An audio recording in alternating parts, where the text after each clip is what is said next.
Boa noite, meu nome é Luiz, eu moro em São Paulo, capital. Dessa vez seria diferente, eu pensei.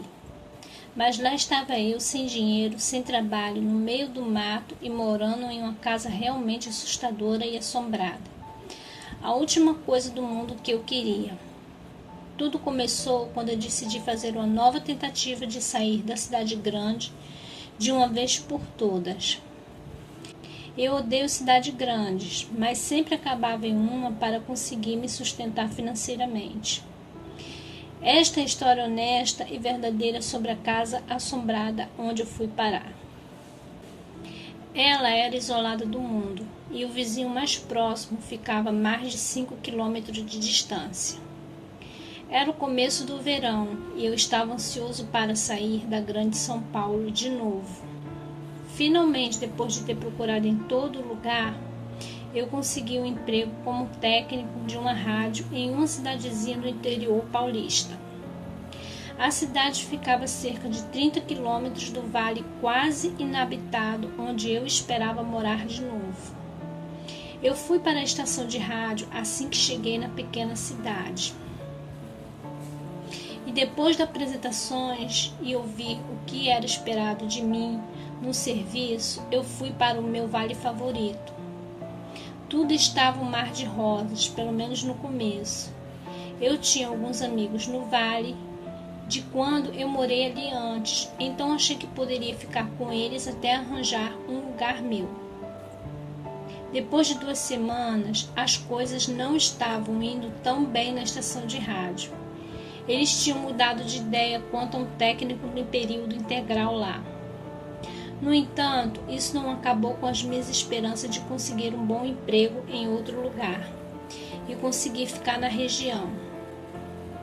Eu já tinha visto várias casas para alugar, mas nenhuma me agradou muito. Um dia, finalmente, eu vi um velho amigo, Beto, e sua recém-esposa. Ele também estava procurando um lugar para alugar e tinha algumas ideias de que eu não tinha pensado. Tinha um lugar que ele me descreveu que parecia ser maravilhoso. Era uma casa de fazenda velha, de 2 andares, 6 quartos, completa com celeiro e estábulo. A casa estava a 15 quilômetros da cidade mais próxima e para chegar nela tinha uma estrada muito pouco usada. O aluguel na época era de R$ 75 por mês. O proprietário tinha baixado o aluguel da casa em troca de algumas reformas feitas nela, segundo Beto. Eu estava começando a me animar, até que a sua querida esposa acrescentou que a casa era assombrada. Como era a primeira vez que eu encontrava a esposa do Beto, eu não sabia o que pensar. Beto não era nem um pouco supersticioso. E julgando pelo que eu tinha ouvido falar sobre a mulher dele, ela também não era. Mesmo assim, eu resolvi ir ver a casa. Talvez ela não gostasse de casas antigas que precisassem de reformas. Eu consegui chegar na casa no começo da tarde. Era um verão quente e o ar fresco das montanhas ao longe deram um ar muito atraente à casa. Eu podia ver o celeiro e outras construções ao longo do terreno.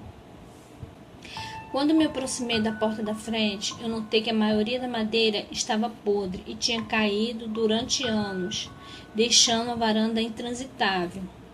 Então eu lembrei que Beto me falou para entrar pela entrada da porta de trás. Eu fui lá para trás e entrei na cozinha, pensando como seria bom uma casa na fazenda. Lá dentro, eu fui recebido pelo som da torneira vazando. Eu fui até a pia e tentei em vão desligar a torneira.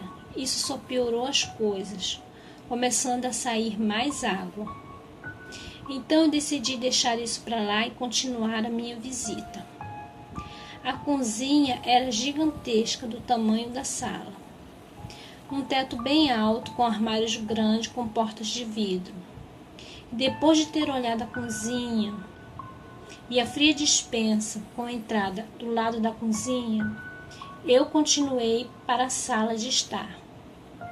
A sala de estar devia ser 2 vezes maior que a cozinha, com um teto igualmente alto. Eu estava cada vez mais empolgado. Saindo da sala, entrei em um corredor que levava para a porta da frente da casa. Do lado esquerdo do corredor tinha um único banheiro da casa. Continuando pelo corredor, tinha 4 quartos, sendo que 3 tinham janelas que davam para a frente da casa. 2 deles tinham portas para fora da casa, que davam para a varanda. Eu ficava cada vez mais ansioso por morar naquela casa, quanto mais eu olhava ela. Tanto que eu até tinha esquecido o comentário que a esposa do Beto tinha feito. Depois de ter feito um tour pela parte de baixo da casa, eu subi para ver o andar de cima. A casa originalmente tinha sido construída sendo 4 quartos e o banheiro, a cozinha, a sala e a parte de cima, que pegava metade da casa, tinha sido construída depois. A escada dava para um corredor, que ia de uma ponta à outra da parte de cima da casa. Na esquerda do corredor tinha um pequeno quarto, depósito, de materiais de construção e alguns restos de madeira. Para a direita tinha uma porta que dava para o quarto da porta. Maçanetas, janelas, lustres, tudo num estilo antigo, meio colonial. Eu estava pensando que era uma casa maravilhosa. Agora eu estava indo em direção ao outro quarto, no final do corredor, que estava com a porta fechada. Quando eu abri a porta e entrei, notei que o quarto tinha sido reformado recentemente, com papel de parede e tudo. Então, finalmente começou. Quase que imediatamente, quando entrei no quarto, eu não me sentia muito confortável. Parecia que minha cabeça tinha parado de funcionar. Apenas alguns momentos olhando a casa, parecia que era um sonho virando realidade. Mas, no entanto, assim que eu entrei nesse quarto, eu não senti nada.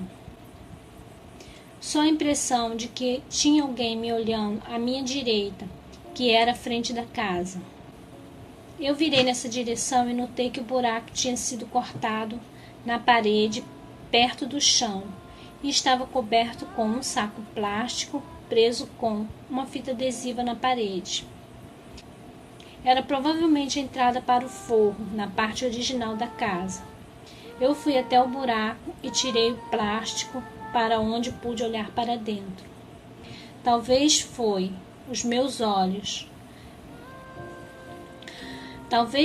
porque os meus olhos não estivessem ajustados com a escuridão, mas eu tive a impressão que vi um par de olhos me olhando na escuridão. Então veio os barulhos, estalo na madeira, como se alguém estivesse vindo do forro para minha direção, bem devagar. Eu senti uma sensação estranha, mas parecia que nada estava se mexendo ali dentro. Só que os olhos não estavam mais lá. Eu coloquei a cabeça dentro e olhei para um lado e para o outro, mas só via as sombras da madeira da estrutura. Eu decidi que era só minha imaginação, então coloquei o plástico de volta no lugar e me virei para ir embora. Mas simplesmente não conseguia me livrar da sensação de que estava sendo observado enquanto saía do quarto. Eu abri a porta, saí e fechei a porta atrás de mim. Enquanto descia a escada, tentei esquecer aquela sensação estranha que eu senti no quarto de novo. De novo eu estava encantado com o lugar. Fui para a cozinha e saí da casa. Me afastei por uns 30 metros da casa e dei uma boa olhada em volta, pensando como ia ser bom morar num lugar como aquele. Subitamente eu senti que estavam me observando de novo. Eu olhei na direção de onde vi a impressão, e era bem em uma entrada de ar que tinha na lateral da casa, onde ficava o forro da parte original da casa. Eu não conseguia esquecer e ignorar aquela sensação, não importava o quanto eu tentasse. Depois que eu voltei para a cidade, eu acabei esquecendo a parte esquisita da visita e só podia pensar na parte boa e de como eu tinha gostado do lugar. Mas eu realmente não estava muito afim de me mudar para lá sozinho. Então eu coloquei isso de lado por um tempo. Alguns dias depois, eu recebi um telefonema avisando que meu irmão e um amigo dele estavam vindo me visitar. Eu não sabia que o meu irmão queria sair da cidade, tanto quanto eu. Ele sempre falava em vir para o interior morar comigo. Quando ele chegou, ele me falou que o amigo dele e ele queriam ficar comigo o verão todo. Finalmente. Era a minha chance de mudar para a casa que eu tinha visto. O meu irmão concordou em dividir o aluguel comigo. Era a minha chance de mudar para a casa que tinha visto. O meu irmão concordou em dividir o aluguel comigo, depois que eu falei sobre o lugar. Nós falamos com o dono da casa e depois levamos a minha mobília, guardada em um depósito desde a minha última tentativa de morar na área, para casa. Eu escolhi um dos quartos de baixo, ao lado do banheiro. Nós falamos com o dono da casa e depois levamos a minha mobília, guardada em um depósito desde a minha última tentativa de morar na área, para casa. Eu escolhi um dos quartos de baixo, ao lado do banheiro. A primeira noite foi bem calma.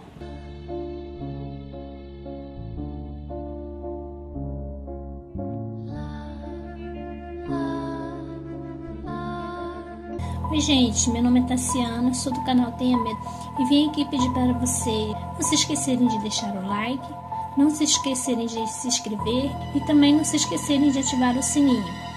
Ajude o canal a crescer compartilhando com seus amigos os contos e os relatos. Abraços a todos e bons sonhos.